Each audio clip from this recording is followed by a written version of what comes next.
From CBS News Bay Area, this is the Morning Edition. Good morning, and thanks for starting your day with us. Today is Sunday, May 25th. I'm Max Darrow. Here's what we've got at the top of the rundown today.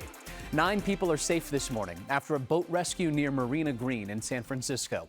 They were aboard the Sea Scout ship Viking on Saturday when its rudder failed and the vessel began to sink. They were holding onto the side of the boat when the San Francisco Fire Department arrived. All 9 of them were wearing life jackets. The fire crew was able to get the boat afloat and then towed it to the aquatic pier. We're told the sailors were all adult alumni of a sailing club for high school girls. San Francisco Mayor Daniel Lurie is ordering a pause in grant funding for the San Francisco Parks Alliance.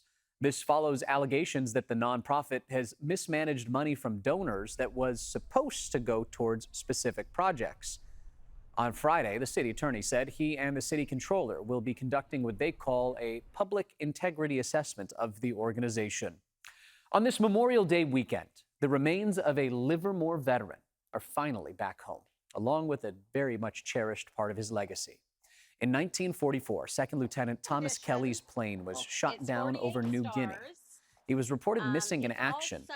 The U.S. military sent the family an American flag. On Saturday afternoon, the current owner of the family's former home was able to return that flag to Kelly's relatives, helping finally close the book on his story. It is Memorial Day weekend. Many people have tomorrow off. Today, they are enjoying events all throughout the Bay Area. First Alert meteorologist Zoe Mintz is here to tell us all about the weather they can expect, and it's kind of good news this morning, at least. I mean, yeah, earlier today, definitely the better time to enjoy some more sunshine because we're actually seeing a little bit more of it. We're seeing some places that can actually enjoy the sunrise, so that's a positive compared to yesterday when it was so fogged in. From the get-go. Yeah, we're already starting off better, but later today, a big line of clouds is going to arrive, and that's definitely going to hamper any later afternoon plans or at least hamper any sunshine that you might see. Early this morning, though, it's a beautiful time lapse that we're showing you. This is on top of Mark Hopkins, where you can see, yes, there is still a little bit of that fog and that cloud coverage, but again, it's not nearly as thick as yesterday. We can actually see the top of the Golden Gate. So again, things are definitely better early this morning. Still mild like we were yesterday, though, sitting in the low 50s across most of the Bay Area, other than the North Bay. Santa Rosa, a couple of degrees cooler, sitting in the low 40s. By this afternoon, though, like I said, we are going to be a couple of degrees cooler today compared to yesterday as this storm system is currently approaching, and all of that cloud coverage is going to be heading our way this afternoon. So do keep that in mind. The cloud coverage, it's not going to necessarily stay scattered throughout much longer than right now. We are going to be seeing, again, a lot more clouds. I would say arriving between about 1 and 2. So if you want to get out in the late morning or early afternoon, that will be your best chance because as you can see behind me, all of this cloud coverage will be arriving later today, and I'll let you know how much it's going to cool down our temperatures and how long they'll stay cool coming up in my full forecast. Back to you. Zoe standing in the clouds with that 1 o'clock p.m. ticker on there. Thank you, Zoe. Let's give you a live look now at our Bay Area airports this morning. Likely one of the quieter days of the holiday weekend. At SFO, it is a bit of a bumpy morning for some travelers, with 29 flight delays and 4 cancellations reported so far. Heading on over to Oakland, things moving a little slower. Some cancellations reported, but then down in San Jose, air traffic stayed mostly on time so far this morning. Just 2 flights delayed and no cancellations reported there at this point. If you are flying this weekend, you're not alone. The TSA expects to screen about 18 million people throughout the course of the holiday period. Friday alone was the 3rd busiest travel day the agency ever reported, screening more than 3 million flyers from coast to coast. Thinking overall here, we could see a new record for Memorial Day travel this year. AAA says more than 45 million Americans plan to travel, which would be the most in nearly 2 decades. Nearly 40 million people are expected to hit the roads, so if you do plan to be one of them, especially if you're coming back from Tahoe or Southern California today or tomorrow, make sure you plan ahead. But when it's time to gas up, you might breathe a little bit easier at the pump if you're comparing this year's Memorial Day prices to last year's. But if you compare the prices to about a month ago, gas prices here in the Bay Area have ticked up a little bit. For a gallon of regular gas in San Francisco, you're paying about $5.10 a gallon. That's up 13 cents. In Oakland, $5.02, up 11 cents. And in San Jose, $4.98. That's up 9 cents, but that's still under that $5 a gallon mark. Bay Area tourism is still bouncing back 5 years after the COVID shutdown. And while visitors are returning, international travel, especially from Asia, still is lagging behind pre-2019 levels. But some of the staple Bay Area attractions are as busy as ever, like Alcatraz, for example. The former prison draws more than 1.6 million visitors a year and generates about $60 million in tourism revenue for the federal government. Tours are completely sold out through Tuesday. That popularity may be one reason why President Trump now says he wants to turn Alcatraz back into a working federal prison. We spoke with a lot of tourists who had strong opinions about the idea. Many of them said they came to experience the island's history and they just don't see the benefit of closing it off again. Some of them even pointed out the high cost of operating Alcatraz, which was one of the reasons the government shut it down back in 1963. Now that you see this, there's no chance. It costs so much money. I was like, oh, that's an interesting thought. Sounds like the people are separated, keeps us safe, that piece. And when you kind of dig in and hear about the cost and see it, I wouldn't see the cost benefit. While a few liked the idea in theory, most said it just doesn't seem to make sense, especially because the site generates so much revenue. San Francisco's District 4 Supervisor Joel Engardio is now on the brink of a possible recall election, all because of the decision to close the Great Highway, which has been a controversy for a lot of folks. Recall organizers say the city has verified that more than 99% of the nearly 11,000 signatures on the recall petition are valid, marking a critical point in moving the effort closer to the ballot. Supporters of the recall effort in the Sunset District say Engardio isn't representing their voices. They blame the highway closure for adding 15 to 30 minutes to their commutes, and they criticize him for skipping town halls to hear community concerns. Listen. He was elected to be the District 4 supervisor. So instead of coming to us, he went for the whole city. But I think it really needs to start here. Engardio does continue to push back, saying he is focused on improving traffic and safety. He expects voters to reject the recall. There are a lot of events happening around the Bay Area this weekend. Start in the North Bay. Tens of thousands have been enjoying the Bottle Rock Festival in Napa Valley. Yesterday, Justin Timberlake and Benson Boone rocked to the main stage. Tonight, the festival wraps up with headliners Noah Kahan and Khruangbin. Carnival continues today in San Francisco. It's where musicians and dancers from all over the world have gathered to celebrate the legacy of Latin American, Caribbean, and African culture. Today, we'll be bringing you live coverage of that event. The main event, the Carnival Parade, that starts at 10 o'clock this morning. We'll be live on our sister station Pix Plus and streaming on CBS News Bay Area. Also happening this weekend, Northern California hosts its biggest ever wushu competition at the Santa Clara Convention Center.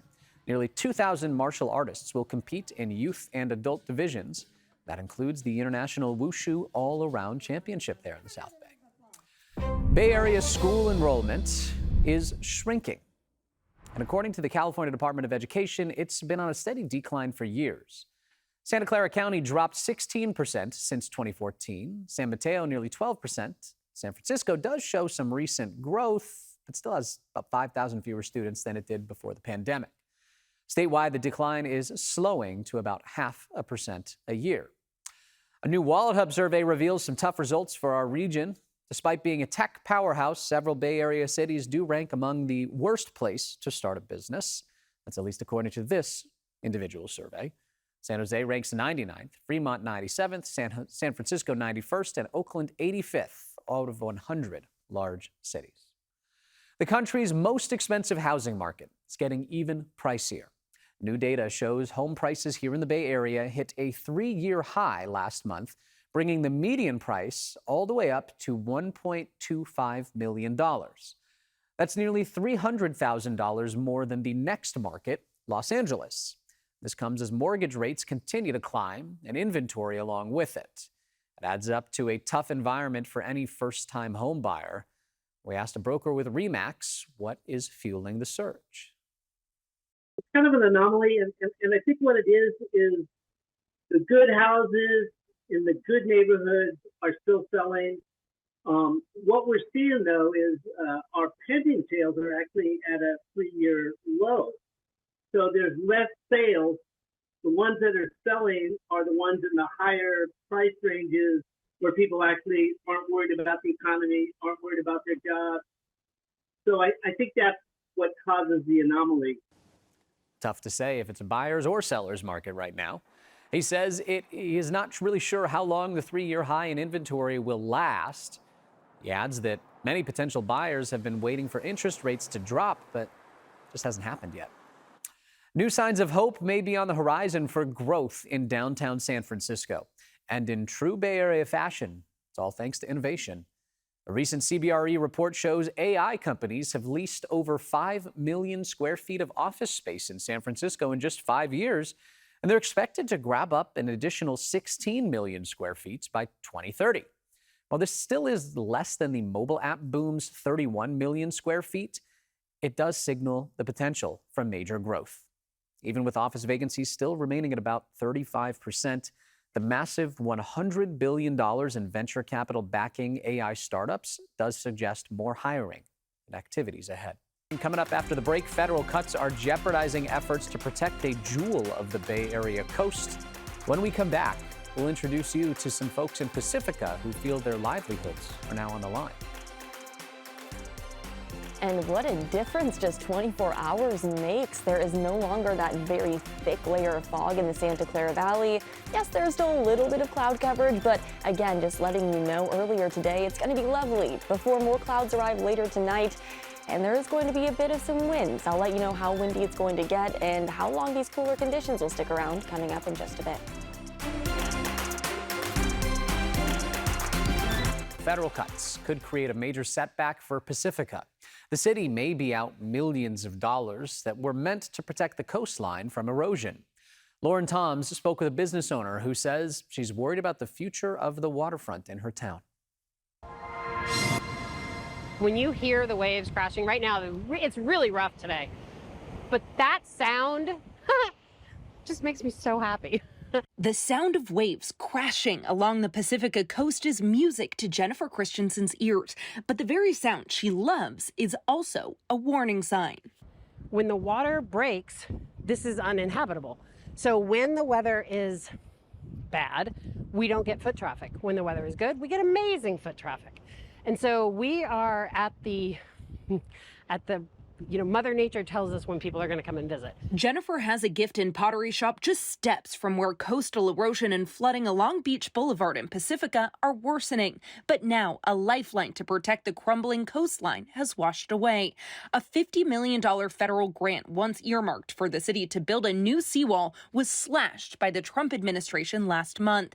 It was part of a broader FEMA disaster prevention program known as BRIC, building resilient infrastructure and communities. A perfect example is we used to have these amazing benches. We can't have those anymore because they floated away.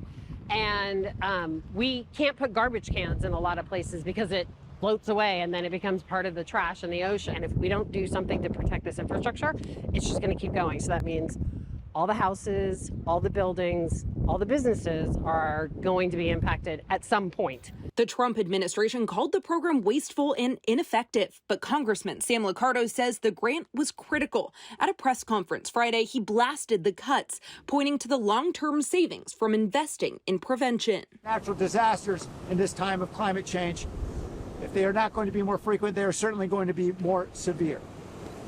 We know that a dollar invested in resilience will save some $13 in damages down the road. Liccardo says he's drafting legislation to restore the lost FEMA funds, ensuring towns like Pacifica can defend themselves against rising tides.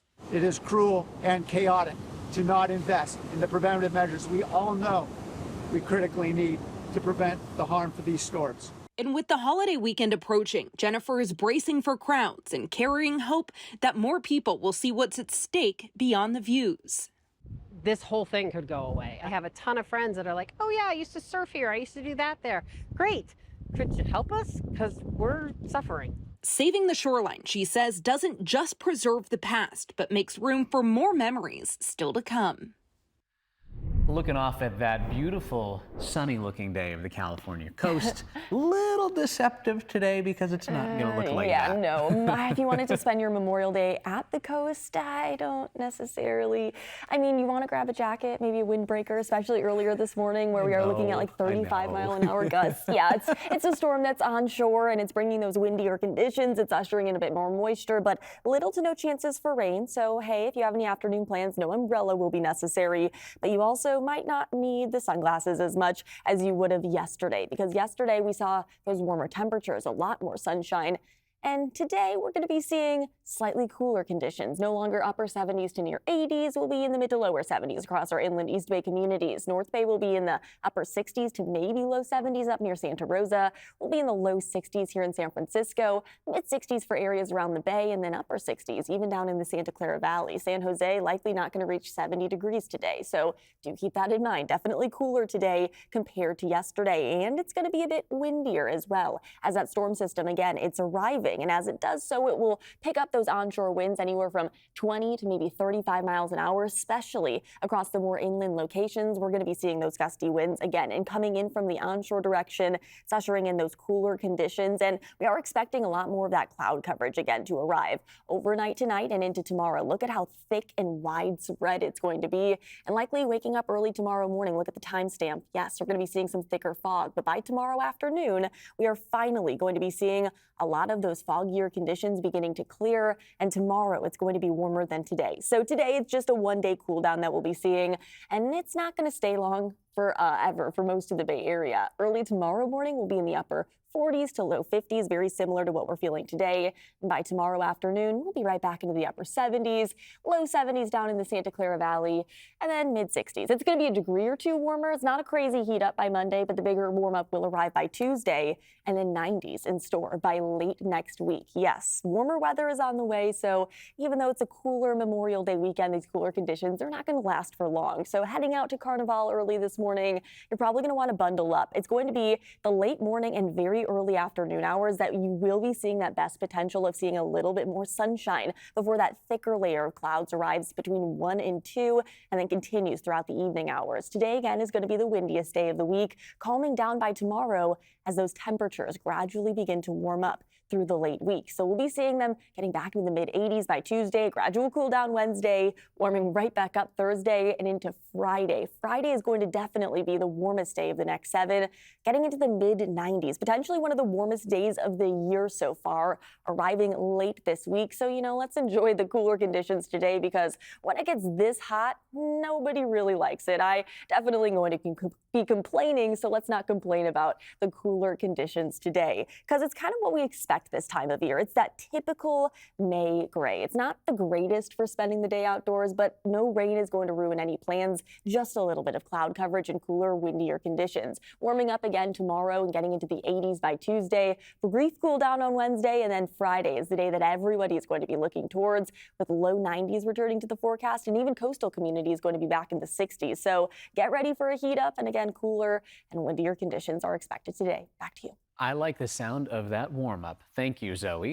And I think you might like this next story. A new discovery just changed what we thought we knew about the edge of our solar system. Scientists found a new dwarf planet way out past Neptune, and it's really unlike anything we've ever seen before.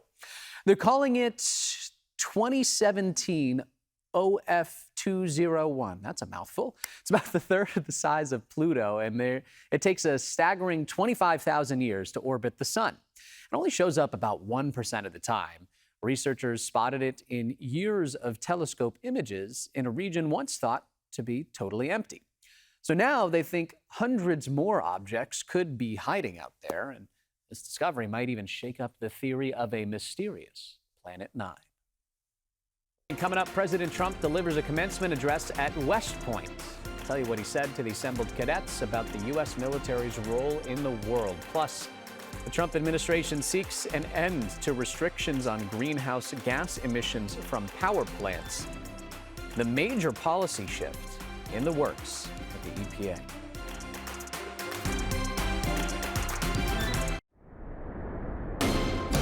From CBS News Bay Area, this is the Morning Edition. Thanks for joining us. I'm Max Darrow. Zoe Mintz is here to tell us all about the weather for these Memorial Day events that hopefully you're going to go out and enjoy. There's so many things happening in the Bay Area this weekend. I'm hoping to head out to Carnival this afternoon, which is why I got my Carnival dress on. Got the little on. fringe on the bottom. I had to celebrate, you know. It's going to be a great day for it. If you don't mind a little bit of cooler weather, some clouds and some winds, at least it's not going to rain though. So, hey, we'll take what we can get. We're looking at a little bit of that cloud coverage that's actually only gotten thicker. I was hoping to catch the sunrise because this is our camera facing east. So it should be the sunrise, but yeah, not seeing all too much from the top of Mark Hopkins. But we're now looking at a little different view where, honestly, just a couple minutes ago, you could see some sunshine shining over the Golden Gate. So just moral of the story, we're already starting off this morning with a lot more sunshine compared to yesterday. That marine layer, the cloud coverage, is a lot thinner than it was yesterday, and it's going to continue to dissipate throughout the later morning hours. Temperatures, though, are very similar to what we felt yesterday, and you might expect them to be the same as yesterday, but they're actually going to be a degree or two cooler today compared to what we felt yesterday afternoon. They're not going to be in the upper 70s. They'll be in the mid 70s across our inland East Bay communities, and you likely aren't even going to reach 70 degrees down into the Santa Clara Valley. However, it's only a one-day cool down. I'll let you know when 90s. We'll return to the forecast coming up in just a bit. Back to you. Thank you, Zoe. President Trump delivered the commencement address at West Point, telling cadets they are entering what he called a golden era for the U.S. military. But it comes amid major changes in Washington, with the White House slashing the size of the National Security Council. CBS's Bradley Blackburn has more. With cadets in their dress uniforms, President Trump donned his signature red MAGA hat as he delivered the commencement address at the United States Military Academy at West Point. You are the first West Point graduates of the golden age of America. Continuing a 200-year presidential tradition, it's the second time Trump has addressed graduating cadets. The job of the U.S. Armed Forces is not to host drag shows, to transform foreign cultures. The military's job is to dominate any foe and annihilate any threat to America anywhere, anytime, and any place. As the class of 2025 celebrated, there was word in Washington about major changes at the White House. Secretary of State Marco Rubio announced a major reduction in the size of the National Security Council.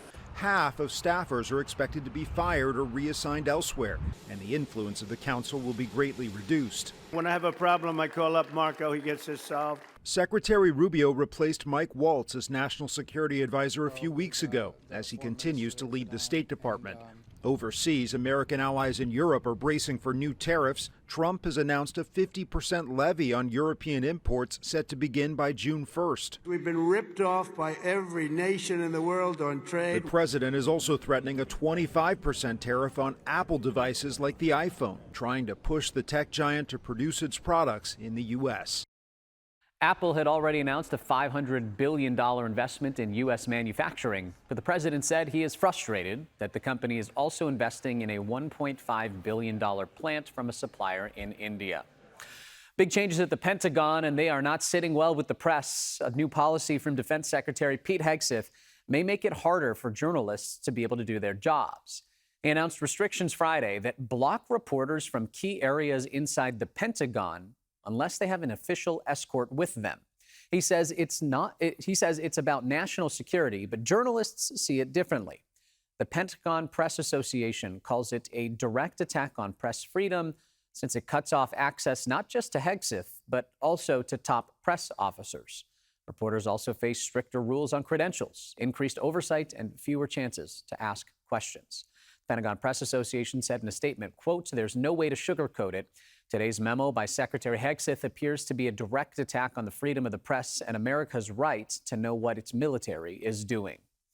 Now to a major shift in climate policy. The Environmental Protection Agency under President Trump wants to wipe out all restrictions on greenhouse gas emissions from U.S. power plants. Leaked documents reveal the EPA now says emissions from coal and gas plants do not significantly drive climate change or harm public health. The move would undo Biden-era rules requiring cleaner technology and the practice known as carbon capture. Critics warn it is a step backwards that threatens both public health and the environment. But the EPA says this is about affordable energy and following the law. The rollback is in line with the Trump administration's wider push to cut climate regulations. Legal challenges are expected.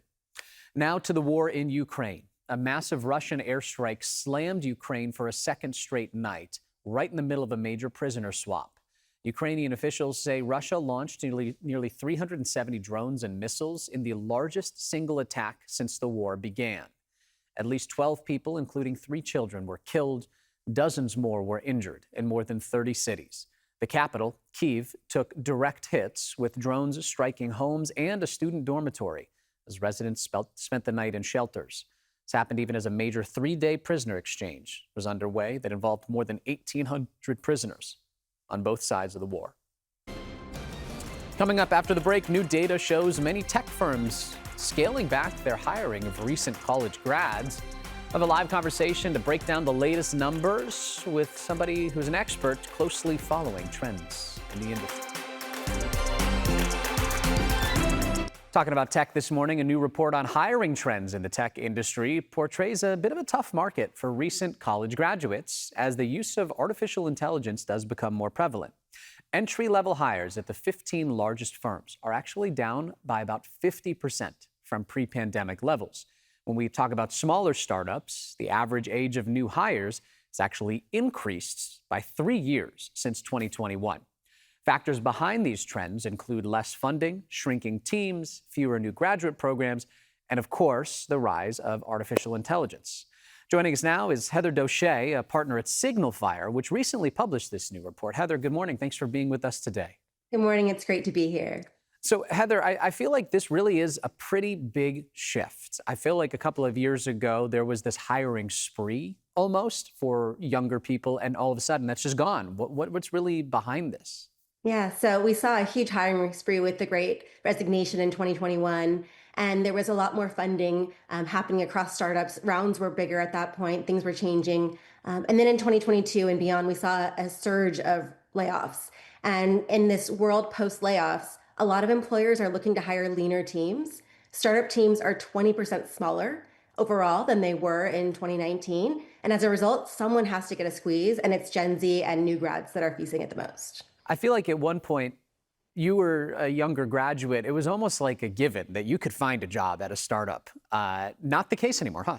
Yeah, well, I came up in the last recession in 2007, 2008 era. So not for me, it was a lot harder then. But today, yes, it is harder than it was maybe 5 years ago. So if you were a new grad 5, 10 years ago, you would be getting a $75,000 sign-on bonus from Facebook if you wanted to stay on as a software engineer after your internship. Today, 30% of new grads from the top computer science programs don't even have a job 6 months after graduation. The times have changed, certainly. So, Heather, when it comes to artificial intelligence, that's like the amazing thing, but also kind of the big bad wolf, it seems, these days. How does that play into this trend of fewer jobs available for new grads? Yeah, so if you're a CEO and you're hiring fewer people overall to keep a lean team, you look at what can AI do, and it's mostly entry-level tasks today, some software engineering tasks, computer support tasks. What's happening overall is that the jobs aren't actually going away. It's that you're hiring fewer people to do more work with AI, and the work that can get most done by new grads is the stuff that's being taken over first. So when you are, coming from the background of having this report, coming from the background of also having gone through this yourself, what would you want young college grads to know as they are approaching the job market?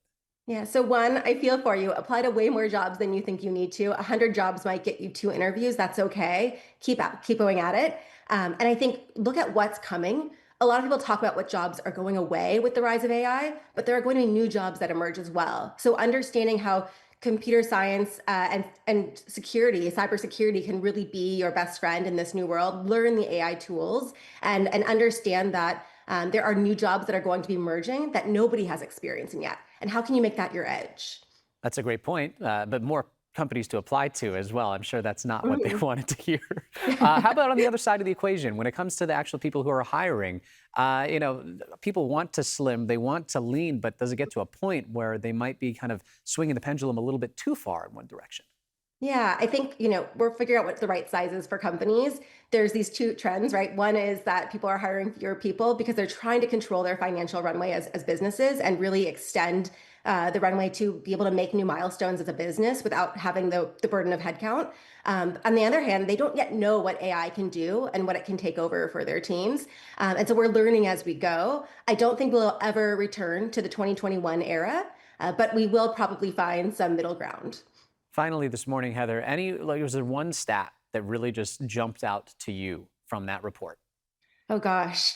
Let's see. I think if you look at new grads today, they comprise just 6% of the new hires that were made last year. That's only 6%. It's a number that's down 30% from 2019. And so if you were a new grad before the pandemic, it's a very different picture than if you're a new grad today. Heather Doche of Signal Fire, thank you so much for that insight this morning. We appreciate it, and hopefully some new grads will be able to learn something from that interview. Yes, good luck to you out there. Thanks. All right, thanks, Heather. Coming up after the break, San Francisco's mayor has taken a get-tough approach to crime, but the public defender's office says it is feeling the fallout from the mayor's strategy. We'll explore solutions at the overworked and undermanned public defender's office. Stay with us. Welcome back. Mayor Daniel Lurie in San Francisco has made cracking down on fentanyl use a major priority. He's touted the success of targeted operations to clear the streets of drug activity at places like 6th Street and 16th and Mission. And that's meant an increase in drug arrests and cases prosecuted, which is a trend that did start before Lurie took office. But now the San Francisco Public Defender's Office says his office is overloaded. As Kenny Choi reports, it's even had to stop taking cases once a week. San Francisco Public Defender Mano Raju says he's concerned with a rising number of cases and what that means for his clients and an overworked staff. We're constitutionally obligated to provide an ethical and competent defense to anyone who is charged with a crime in San Francisco. Data presented during a recent Board of Supervisors meeting shows San Francisco has the highest caseloads compared to surrounding counties.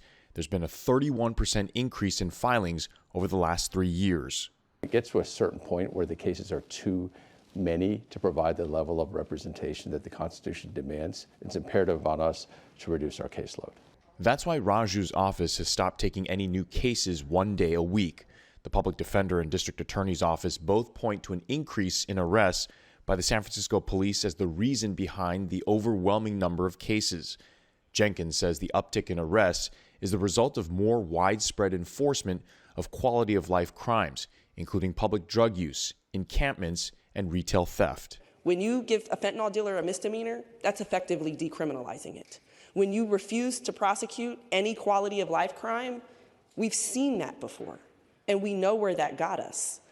Raju believes there's a better way to improve public safety through diversion programs rather than ramping up arrests and prosecutions, especially for quality of life crimes. If they get arrested, they're coming back out again. And it's really important that we connect people so they can put themselves in a position where they can move to a better place in life by connecting them with the appropriate services. Both offices say cases are also taking longer to resolve. Part of the reason is that more cameras across the city and police technology have resulted in more evidence for attorneys to review.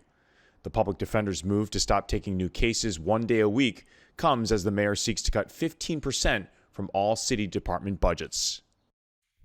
First Alert meteorologist Zoe Mintz joins us now on this Sunday morning. And Zoe, the headline of the day seems to be get out early. Yeah, if you want to enjoy some sunshine, it is going to be a bit breezy this morning, especially along the coast. So keep that in mind. Put a windbreaker on, just dress for the weather, but still enjoy the day. Honestly, it's not going to be too bad out there. If you have any outdoor activities, no need to grab the umbrella. But again, do grab that warmer jacket because there's a storm system that is quickly approaching the California coast. And you can see it just by looking at all of the clouds right there. It's already picking up our winds, and it is going to increase cloud coverage significantly later this afternoon and evening. So again, earlier in the day is going to be your best chance to soak up a little bit more of that sunshine. So any outdoor activities, again, earlier is definitely better than later for the sunshine. There's still a little bit of fog early this morning. That fog is going to burn off by the late morning hours. But by the early afternoon, this line of clouds is going to arrive and then continue to quickly move across from about 1 to 2 p.m. And then after that, we're going to be seeing a lot of cloud coverage and not nearly as much sunshine. Along with the winds, it's not going to allow our temperatures to warm up nearly as much as what we felt yesterday. We'll still be in the mid-70s across our inland East Bay communities, but down in the Santa Clara Valley, likely going to stay in the upper 60s, low 60s here in San Francisco, and then upper 50s along the coast as usual. But either way, it's not going to be nearly as nice today as it was yesterday, as those winds are going to stay just as breezy, if not breezier than yesterday. 35+ mile-an-hour wind gusts from San Francisco over to Livermore and up to Fairfield. So keep that in mind. Breezy to windy conditions this afternoon. No wind advisory in effect, though. So it's not going to be necessarily blowing everything down, but anything that's loose outdoors, you might want to secure it just in case. Tomorrow, it's going to be a few degrees warmer than today. We'll be in the upper 70s across our inland East Bay communities. We'll be in the low 70s down in the Santa Clara Valley, upper 60s around the Bay. Low 60s still here in San Francisco, but it's a degree or two warmer than what we were feeling today, and that warm up is only going to continue into mid next week. It will be a little bit of a roller coaster when it comes to our temperatures, but at least it is only going to get warmer and warmer from here, with 90s returning by Friday. So today, yes, we're only going to be in the mid to upper 50s in San Francisco. If you're going to Carnival, again, late morning, early afternoon will be your best chance to soak up some sunshine, but either way, you probably are going to want to grab a warmer jacket, maybe even a windbreaker. By tomorrow, those winds will begin to calm down as those temperatures begin to warm up and high pressure begins to build overhead. Taking a closer look at the cloud coverage again, yeah, it's going to get thicker and thicker through late tonight and into early tomorrow morning, likely going to be waking up to a foggy start to the day. But look at how quickly that fog clears by tomorrow afternoon, other than along the South Bay and Peninsula. We're going to be seeing plenty of sunshine. So tomorrow evening, for the new moon, might be great to check out the Milky Way. It's officially Milky Way season. The Milky Way is visible in the northern hemisphere May, June, July, August. June, July, August are normally the best times to view it, but this month, I would say tomorrow night, it's going to be really, really nice. If maybe you have a planned trip to Yosemite or somewhere that's away from the city lights, yeah, it's Milky Way season. I'm looking forward to getting out some stargazing, enjoying the Milky Way with the new moon. Again, you have to get away from city lights if you want to see it at all. But either way, even if you stay in the city, it's going to be nice. We're going to be seeing those temperatures continuing to warm up. Plenty of sunshine, little to no chances for rain. And again, Friday, that's the big day we're all looking forward to. The warmest day of the next 7 with mid to lower 90s returning to our inland communities. Back to you.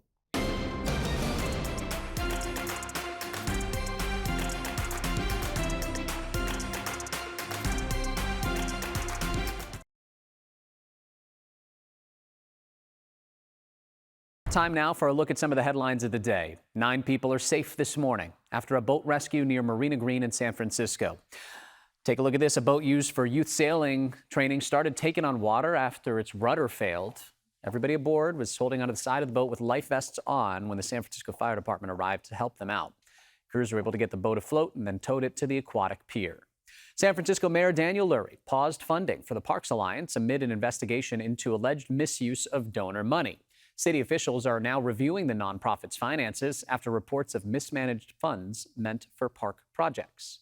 More than 81 years after World War II, Livermore native Second Lieutenant Thomas Kelly's remains have finally come home. His family has recovered the original 48-star American flag flown in his honor and finally have it in their hands. The Memorial Day travel season is shaping up to break records. The TSA expects over 18 million air travelers nationwide through Wednesday, nearly 40 million people on the roads, encouraged by lower gas prices. Zoe.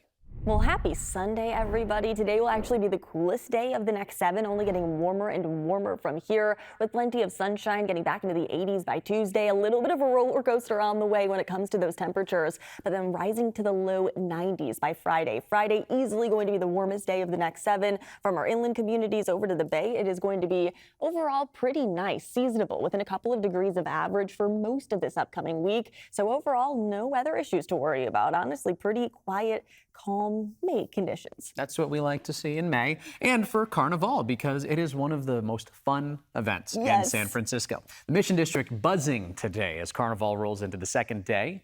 And today's the big day for the parade. Yes, and the musical artists from around the world have come together to celebrate the rich legacy of Latin American, Caribbean, and African culture.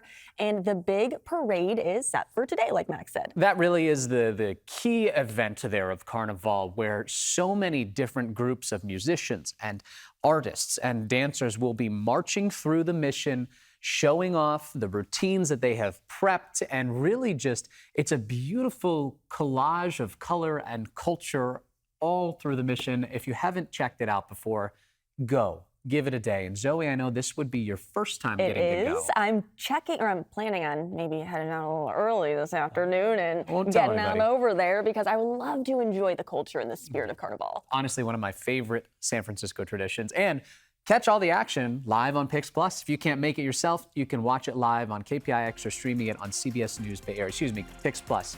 That starts at 10 o'clock this morning. Thanks for joining us today. Sunday Morning with Jane Pauley's coming up next.